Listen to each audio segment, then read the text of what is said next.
कलियुग का लक्ष्मण। भैया, परसों नए मकान पे हवन है। छुट्टी इतवार का दिन है। आप सभी को आना है। मैं गाड़ी भेज दूंगा।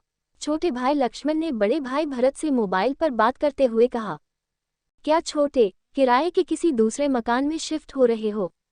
नहीं भैया, ये अपना मकान है, किराए का नहीं। अपना मकान, भरपूर आश्चर्य के साथ भरत के मुंह से निकला। छोटे, तूने बताया भी नहीं कि तूने अपना मकान ले लिया है। बस भैया, कहते हुए लक्ष्मण ने फोन काट दिया। अपना मकान, बस भैया, ये शब्द भरत के दिमाग में हथौड़े की तरह बज रहे थे। भरत और लक्ष्मण दो सगे भाई और उन दोनों में उम्र का अंतर था करीब 15 साल। लक्ष्मण जब करीब 7 साल का था तभी उनके माँ बाप की एक दुर्घटना में मौत हो गई। अब लक्ष्मण के पालन पोषण की सारी जिम्मेदारी भरत पर थी। इस चक्कर में उसने जल्द ही शादी कर ली कि जिससे लक्ष्मण की देखरेख ठीक से हो जाए। प्राइवेट कंपनी में क्लर्क का काम करते भरत की तनख्वाह का बड़ा हिस्सा 2 कमरे के किराए के मकान और लक्ष्मण की पढ़ाई व रहन सहन में खर्च हो जाता। इस चक्कर में शादी के कई साल बाद तक भी भरत ने बच्चे पैदा नहीं किए। जितना बड़ा परिवार उतना ज्यादा खर्चा। पढ़ाई पूरी होते ही लक्ष्मण की नौकरी एक अच्छी कंपनी में लग गई और फिर जल्द शादी भी हो गई। बड़े भाई के साथ रहने की जगह कम पड़ने के कारण उसने एक दूसरा किराए का मकान ले लिया। वैसे भी अब भरत के पास भी 2 बच्चे थे, लड़की बड़ी और लड़का छोटा। मकान लेने की बात जब भरत ने अपनी बीवी को बताई तो उसकी आंखों में आंसू आ गए।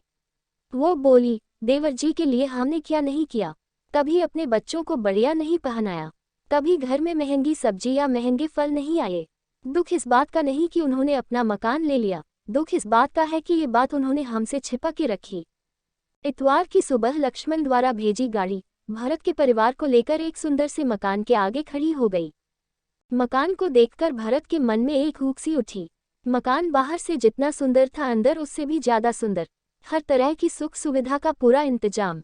उस मकान के 2 एक जैसे हिस्से देखकर भरत ने मन ही मन कहा, देखो छोटे को अपने दोनों लड़कों की कितनी चिंता है। दोनों के लिए अभी से एक जैसे 2 हिस्से पोर्शन तैयार कराए हैं। पूरा मकान 1.25 करोड़ रुपया से कम नहीं होगा। और एक मैं हूँ जिसके पास जवान बेटी की शादी के लिए 1-2 लाख रुपयों का इंतजाम भी नहीं है। मकान देखते समय भरत की आंखों में आंसू थे जिन्हें उन्होंने बड़ी मुश्किल से बाहर आने से रोका। तभी पंडित जी ने आवाज लगाए, हवन का समय हो रहा है, मकान के स्वामी हवन के लिए अग्निकुंड के सामने बैठे। लक्ष्मण के दोस्तों ने कहा, पंडित जी तुम्हें बुला रहे हैं। ये सुन लक्ष्मण बोले, इस मकान का स्वामी मैं अकेला नहीं, मेरे बड़े भाई भरत भी हैं। आज मैं जो भी हूँ सिर्फ और सिर्फ इनकी बदौलत। इस मकान के 2 हिस्से हैं, एक उनका और एक मेरा। हवन कुंड के सामने बैठते समय लक्ष्मण ने भरत के कान में फुसफुसाते हुए कहा, भैया, बिटिया की शादी की चिंता बिल्कुल न करना। उसकी शादी हम दोनों मिलकर करेंगे। पूरे हवन के दौरान भरत अपनी आंखों से बहते पानी को पोंछ रहे थे, जबकि हवन की अग्नि में धुएं का नामो निशान न था। भरत जैसे आज भी मिल जाते हैं इंसान, पर लक्ष्मण जैसे बिरले ही मिलते इस जहान।